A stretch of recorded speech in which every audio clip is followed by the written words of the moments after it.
Muchachos, buenas tardes. Espero que estén bien, espero que estén bien en sus casas, que todo esté en el tema de salud, que todo sea adecuado en sus casas y que sí estén bien nuestras cápsulas que van a ser importantes al momento de calificar, porque aquí van a venir todos los temas, como ya sabemos, que hacen las veces de clase presencial. Parece que sí van a aumentar, como lo habíamos comentado en la cápsula anterior, el periodo de cuarentena y por esta razón es que deben hacer especial énfasis a este tipo de cápsulas que eran las veces de las clases y les pido por favor toda su atención en ese sentido, ¿ok? Y bueno, terminaremos hoy el tema que estábamos hablando respecto de historia del amparo como medio de control constitucional y con esto daremos pie a los siguientes temas subsecuentes del temario, ¿ok? Recuerden ustedes que lo último que hablábamos respecto a la historia del amparo, hacemos hincapié a sistemas propios como el anglosajón, como el common law, como la Revolución Francesa. También hablábamos de los Estados Unidos de Norteamérica y España. Y al final empezamos a ver los antecedentes históricos del amparo como medio de control constitucional ya aterrizado debidamente en México. ¿Ok? En la última sesión hablábamos, el último tema que platicábamos fueron los antecedentes propios en 1857, la constitución que se reformó para que actualmente en 1917 podamos tener una norma rectora. Como ustedes pudieron ver, todos y cada uno de las garantías individuales, más otras tantas, ya están insertas en nuestra constitución actual. Entonces, definitivamente el parecido no puede ser una casualidad. Ahí es donde pueden ustedes notar de manera muy clara, muy precisa, que la Constitución de 1917 es una reforma total y absoluta de la del 57.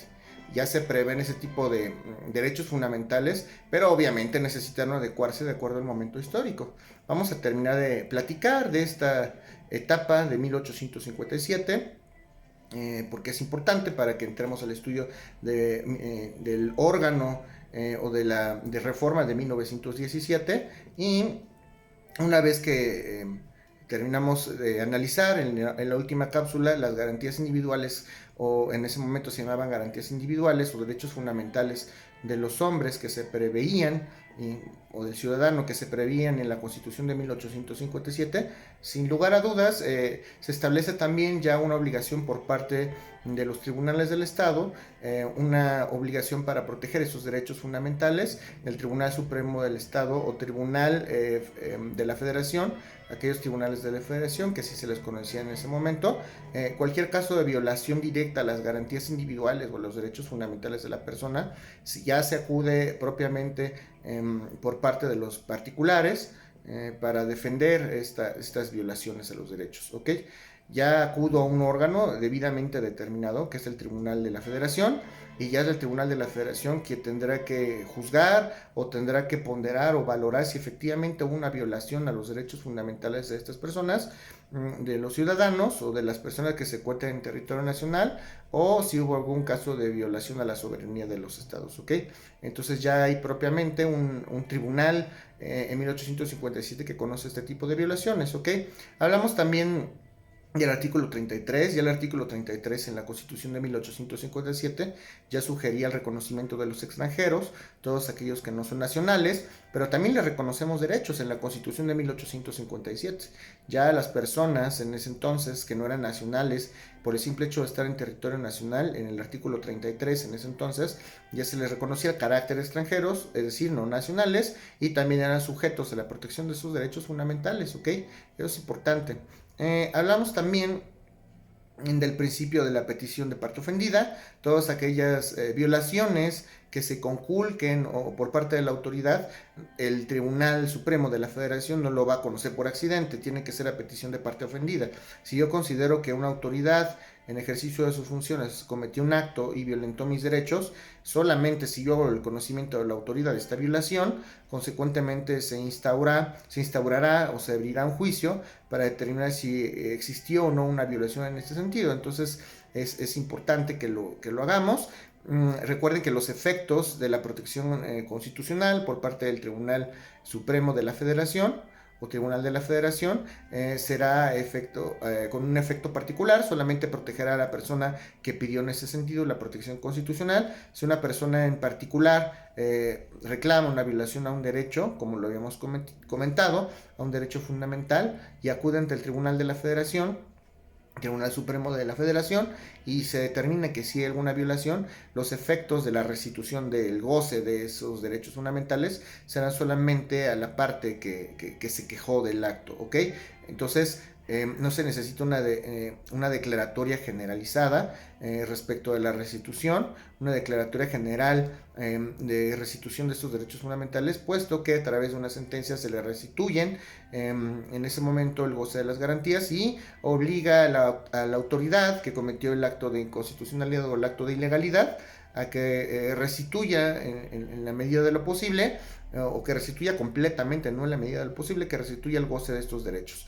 Si las violaciones no admiten o propiamente no es posible hacer una reparación del acto reclamado, ahí podemos hablar de otro tipo de juicios, pero ese es uno de los supuestos que hoy por hoy, que sea un acto de imposible reparación, hoy por hoy es una causa para que el amparo sea improcedente, que sea un acto de imposible reparación, porque el acto definitivamente ya está consumado, ¿ok? Y además no se plantó en tiempo de acuerdo a la lógica que hoy plantea nuestra ley de amparo. Sí, entonces hay que tener mucha precaución al momento de plantear el amparo, porque tiene que ser antes de la violación o de la consumación de estos actos de autoridad, y si se consuman estos actos de autoridad y existe una manera de resarcir el goce de esas garantías, al final en la sentencia de amparo se condenará a la autoridad a restituir el goce de esas garantías, y si no es posible llevar a cabo esta restitución,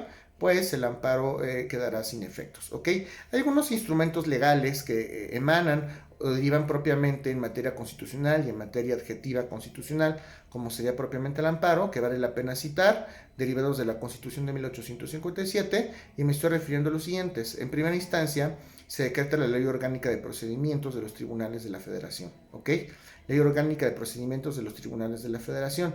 Ya se establece propiamente la manera en que van a funcionar esos tribunales, cómo se van a estructurar y quiénes van a poder conocer de cuestiones de inconstitucionalidad para juzgarlas debidamente, ¿ok? Hay una ley orgánica constitucional sobre recurso de amparo, así se llama, Ley Orgánica Constitucional sobre Recurso de Amparo. ¡Ojo! El amparo apenas se estaba desarrollando, lo llaman recurso, pero hoy por hoy sabemos que no es un recurso.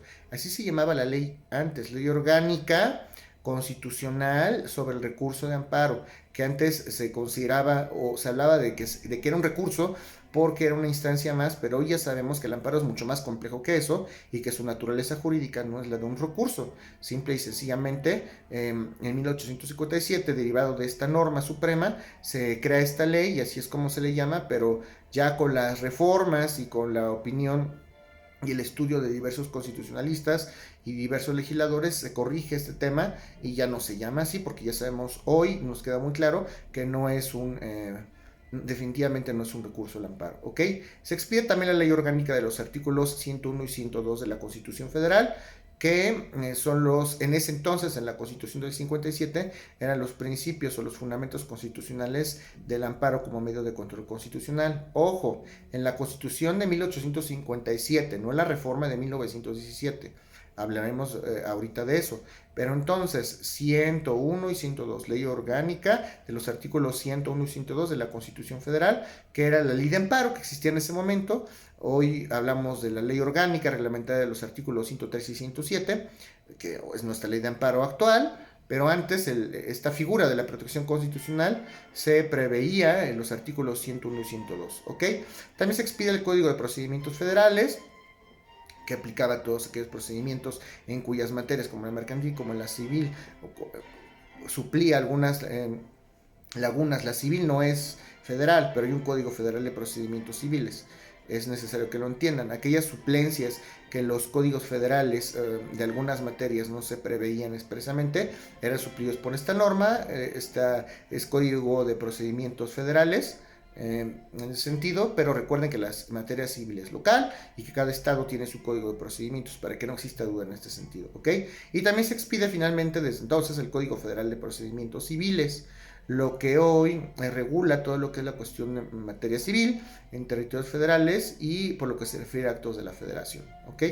Esto es lo que vale la pena destacar de la Constitución de 1857 o de ese momento histórico, y finalmente vamos a entrar al estudio de la reforma del 5 de febrero de 1917, que es lo que se considera como nuestra Carta Magna actual, o nuestra Constitución Política de los Estados Unidos Mexicanos actual.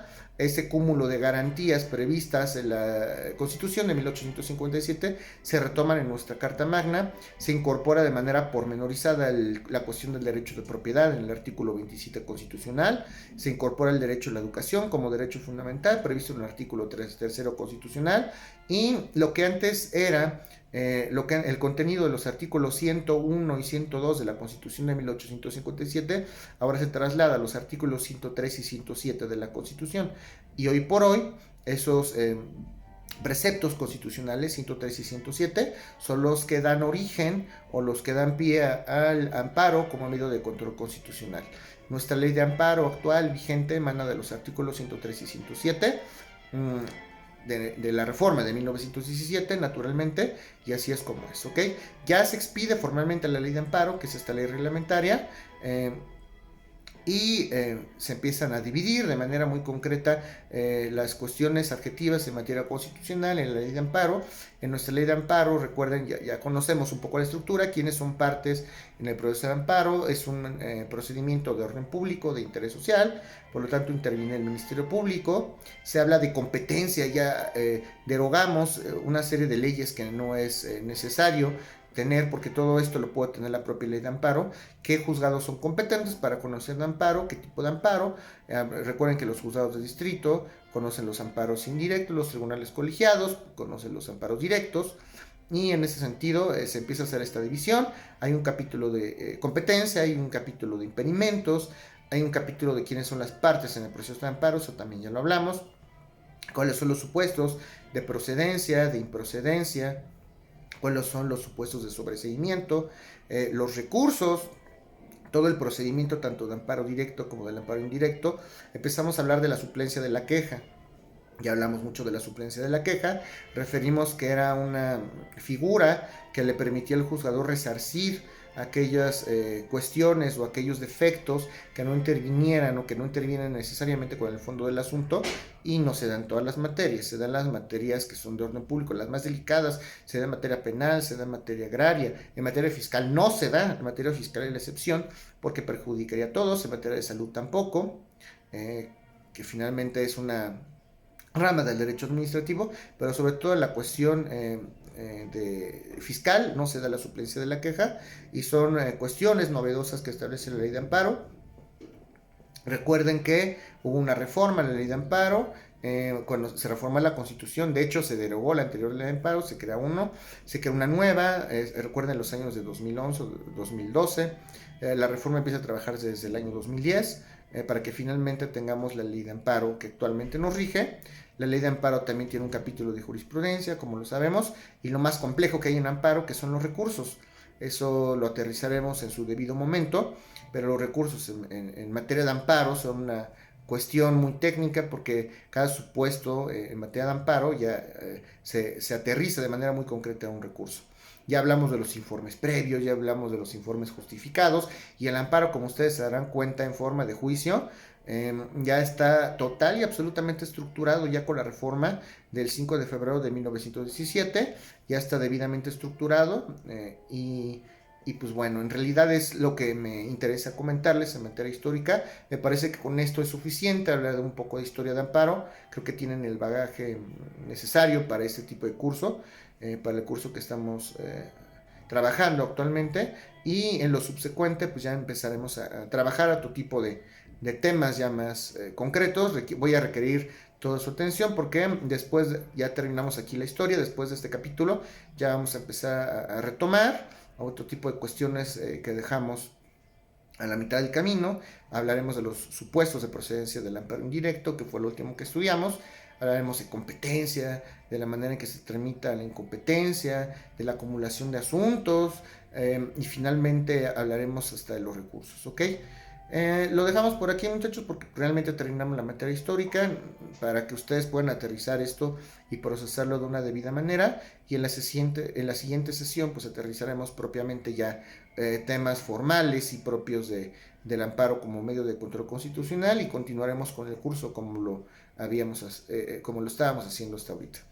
Recuerden, mándenme sus dudas a los correos que ya tienen o al correo que ya tienen porque el otro está saturado, a Classroom, al chat general o al WhatsApp de manera general. Les deseo que tengan una excelente tarde, muchachos.